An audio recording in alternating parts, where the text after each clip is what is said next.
Հանուն Հոր եւ Որդվո եւ Հոգույն Սրբո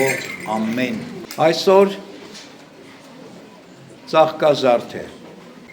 Բացվել է եկեղեցու խորանը, որ 40 օրերից ավելի փակ էր։ Մենք հասել ենք մեծ պահքի վերջի շաբաթվա սկզբին, ավագ շաբաթին։ Ինչ է ասում այսօրվա ավետարանը մեզ։ Եվ երբ նրանք Երիքովից դուրս էին գալիս, Հիսուսի ետևից բազում ժողովուրդ գնաց։ Եվ ահա երկու կույրեր նստած էին ճանապարհի եզրին։ Երբ լսեցին, թե Հիսուս անցնում է, աղաղակեցին եւ ասացին. «Ողորմիր մեզ, Հիսուս, Դավթի որդի»։ Եվ ամբողջը հանդիմանեց նրանց, որ լռեն, իսկ նրանք առավել ևս աղաղակում էին եւ ասում. «Ողորմիր մեզ, Տեր, Դավթի որդի»։ Հիսուս տեղում կանգ առավ, կանչեց նրանց եւ ասաց. «Ինչ եք կամենում, որ ձեզ անեմ»։ Նրանք ասացին, որ մեր աչքերը բացվեն, Տեր։ Եվ գտալով Հիսուս դիպավ նրանց աչքերին, եւ նրանք իսկույն տեսան եւ գնացին նրա ետևից։ Երբ Երուսաղեմին մոտեցան եւ եկան Բեթփագե, Ձիթենյաց լեռան մոտ, այն ժամանակ Հիսուս իր աշակերտներից երկուսին ուղարկեց եւ նրանց ասաց. «Գնացեք այդ գյուղը, որ ձեր դիմացն է, եւ այնտեղ կգտնեք կապված մի էշ եւ նրա հետ մի քուռակ, արձակեցեք բերեք ինձ։ Եվ եթե մեկը ձեզ բան ասի, կասեք, որ Տիրոջը պետք են եւ նա իսկույն դրանք կուղարկի»։ Բայց այս բոլորը եղավ, որպեսզի կատարվի Մարգարեի խոսքը, որ ասում է. «Ասացեք Սիոնի դստերը, ահա դեպի քեզ է գալիս քո թագավորը հես եւ նստած էշի եւ էշի քուռակի վրա»։ Աշակերտները գնացին եւ արեցին ինչպես Հիսուս իրենց հրամայել էր, եւ էշն ու քուռակը բերեցին, նրանց վրա զգեստներ գցեցին, եւ նա նստեց դրանց վրա, եւ բազում ժողովուրդ իրենց զգեստները փռեցին ճանապարհի վրա, իսկ ուրիշներ ծառերի ճյուղեր էին կտրում եւ սփռում ճանապարհի վրա։ Արջևից եւ ետևից գնացող ժողովրդի բազմությունը աղաղակում էր եւ ասում. «Օրհնություն Դավթի որդուն, օրհնյալ է նա, որ գալիս է Տիրոջ անունով, օրհնություն բարձրունքներում»։ Եվ երբ նա մտավ Երուսաղեմ, ամբողջ քաղաքը դղրդաց եւ ասում էին. «Ո՞վ է սա»։ Իսկ ժողովրդի բազմությունն ասում էր. «Սա Հիսուս Մարգարեն է, որ Գալիլեայի Նազարեթ քաղաքից է»։ Եվ Հիսուս մտավ տաճար եւ դուրս հանեց բոլոր նրանց, որ տաճարի մեջ վաճառում ու գնումներ էին անում, եւ շուռ տվեց լումայափոխների սեղանները եւ աղավնեվաճառների աթոռները, եւ նրանց ասաց. «Գրված է. իմ տունը աղոթքի տուն պիտի կոչվի, իսկ դուք ավազակների ворջ եք արել այդ»։ Տաճարի մեջ կույրեր եւ կաղեր Հիսուսին մոտեցան եւ նա բժշկեց նրանց։ Երբ քահանայապետերն ու օրենսգետները տեսան այն սքանչելիքները, որ նա արեց, եւ մանուկներին, որ տաճարի մեջ աղաղակում էին ու ասում. «Օրհնություն Դավթի որդուն», բարկացան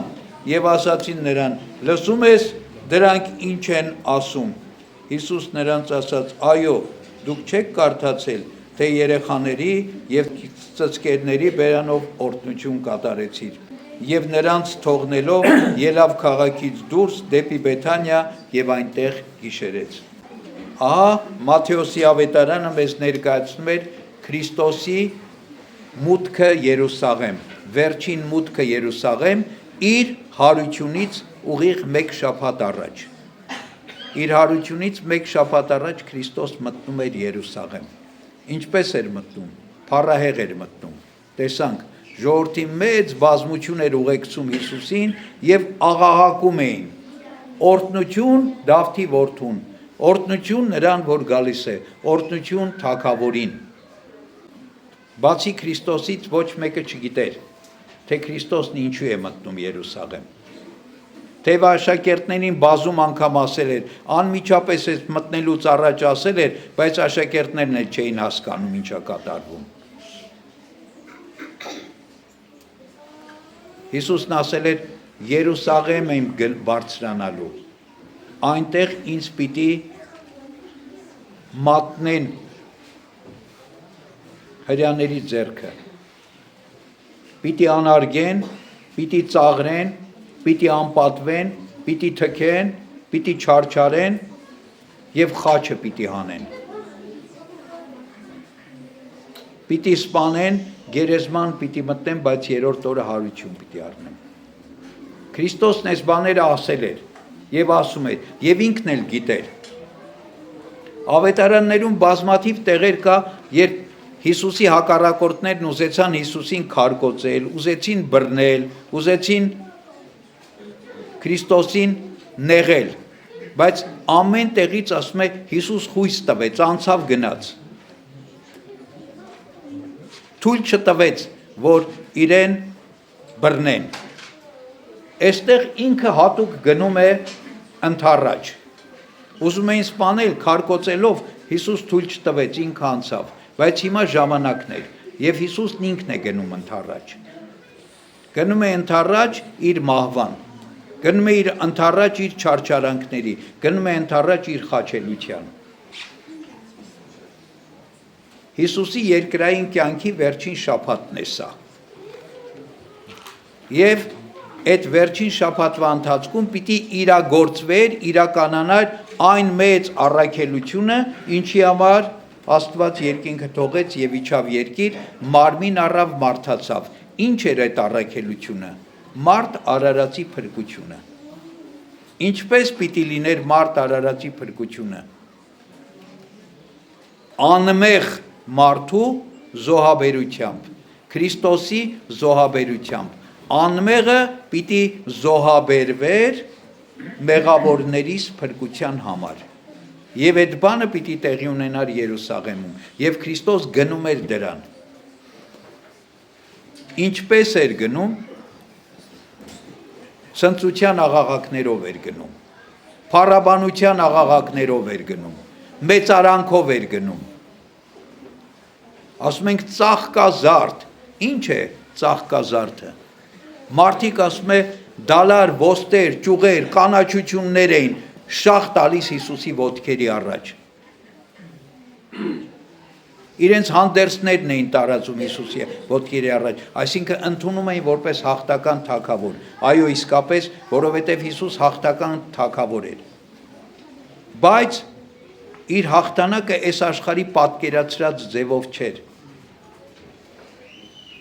Իր հաղթանակը ճշմարիտ հաղթանակ էր։ Ո՞րն է ճշմարիտ հաղթանակը։ Քրիստոսն ինքը պիտի զոհաբերեր իրեն աշխարհի փրկության համար։ Սա է ճշմարիտ հաղթանակը։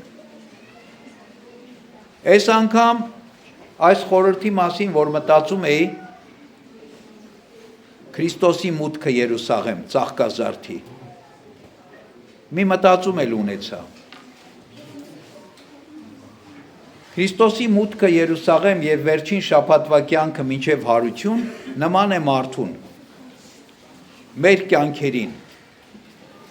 Երբ մենք աշխարհ ենք գալիս, ամեն մարդ, որ աշխարհ է գալիս, ուրախություն է լինում, ցնծություն, ուրախություն, մարդիկ ուրախանում են, ծնողները, մերձավորները, հարազատները, բարեկամները, նման է սա մուտքի Երուսաղեմ։ Բայց այդ ցնծությունն ու ուրախությունը շատ երկար չի տևում։ Հետո սկսում է մարդու կյանքի ընթացք է այս աշխարհի մեջ, որը տաժանելի ընթացք է, դժվարին ընթացք է, ուրախության թեթև ընթացք չի, տառապանքի, չարչարանքի ընթացք է։ Եթե մարդը փորձում է ճշմարիտ մարդու պես ապրել, եթե մարդը իր խաչը չի գցում ու փախչում, դժվար ընթացք է, և ավագ շաբաթվա ընթացքը հենց այդ դժվար ընթացքն է։ Եվ շատ շուտով շաբաթվա կեսից արդեն Քրիստոսի դեմ դավեր են նյութում, արդեն Հուդան չորեքշաբթի օրը գնում է և ասում է ինչ կտաք ինձ, որ մատնեմ ձեզ Հիսուսին։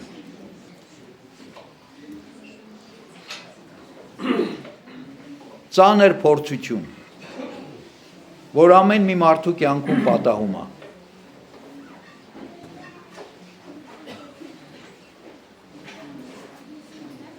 Մեկ օր հետո տեսնում ենք Քրիստոսի արդեն ձերբակալումը, չարչարանքները, խաչը, խաչի մահը եւ այս ամբողջ ճանապարհով պիտի անցնի ամեն մի մարդ։ Պարտադիր չի, որ այդ խաչելությունը լինի այնպես ինչպես Քրիստոսին խաչեցին, ամեն մեկից վերցնեն խաչապայտի վրա գամերով գամեն, չէ։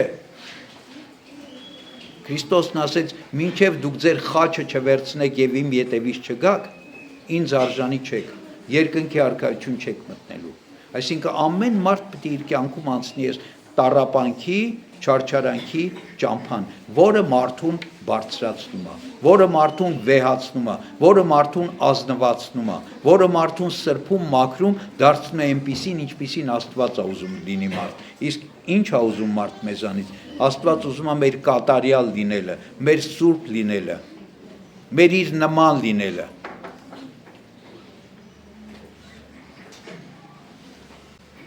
Եվ այս ճանապարհի սկիզբն է ծաղկազարդը, մուտքը Երուսաղեմ։ Քրիստոս գիտեր ուր էր գնում, շատ լավ գիտեր, ինքը բազում անգամ ասում էր գնալու եմ Երուսաղեմ խաչվելու։ Իր համար հեշտ էր, շատ դժվար էր։ Մենք տեսնում ենք այդ ճանապարհի մեջ, թե ինչ նեղություններ կրեց Քրիստոս, ինչպես Գեթսեմանի պարտեզում 5 շաբթի գիշերը, երբ աղոթում էր, ասում էր Հայր, հեռացրու ինձանից այս բաժակը։ Եթե կարելի է, հեռացրու, որովհետև տառապանքի բաժակը, չարչարանքի բաժակը, մահվան բաժակը պիտի խմեր Քրիստոս։ Բայց ինչ էր ասում, ասում էր, բայց թող քո կամքը լինի։ Մարմինս տկար է, բայց հոգիս խոժար է։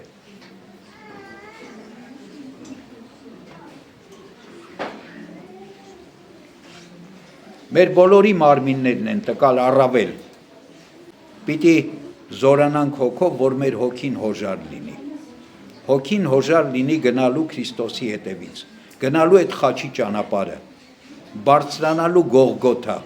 մեր անձերը, մեր ցանկությունները, մեր իղձերը, մեր փափագները, աշխարհային ինչ որ ունենք, խաչի վրա գամելու։ Եվ միայն մի բան փափագելու, Աստծո կամքը, փրկությունը։ Դժվար է, բայց վերջը հաղթանակ է, որովհետև Քրիստոս հարություն առավ, հաղթեց մահվանը, հաղթեց մեղքին, հաղթեց աշխարհին եւ այս հաղթանակը շնորհեց մեզ բոլորիս։ Քրիստոս որպես հաղթանակած թագավոր մտնում է Երուսաղեմ, որպեսզի իր մահով հաղթանակ տանի մեղքի, աշխարհի եւ սատանայի նկատմամբ եւ իր մահվամբ մեզ բոլորիս մահից փրկի եւ կյանք պարգևի եւ էսա ճանապարհը ամեն մի քրիստոնյայի, ով որ ուզում է Քրիստոսի հետևողը լինել, պիտի պատրաստ լինի Գողգոթայի ճանապարհը անցնելու, պիտի պատրաստ լինի իր խաչը վերցնելու եւ բարձրանալու Գողգոթա, խաչվելու, բայց հարություն առնելու եւ Քրիստոսի հետ հավիտյանս հավիտենից թագավորելու երկնքի արքայության մեջ։ Աստծո շնորհը, սերը, խաղաղությունը եւ օրհնությունը թող բոլորից հետ լինի ամեն։